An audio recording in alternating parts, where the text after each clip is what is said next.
বিসমিল্লাহির রহমানির রহিম।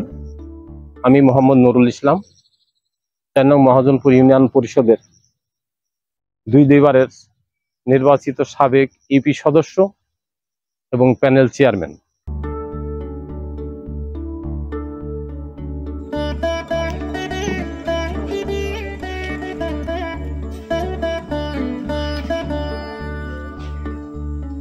আগামী ২৭শে জুলাই যে উপনির্বাচন, আমি সেই নির্বাচনে অংশগ্রহণ করছি। আমার প্রতীক হচ্ছে মোটরসাইকেল।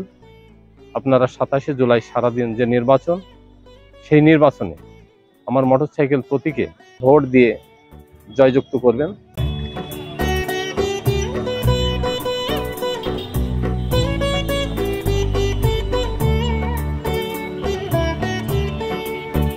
আমি আপনাদের কাছে দোয়া এবং সমর্থন চাচ্ছি।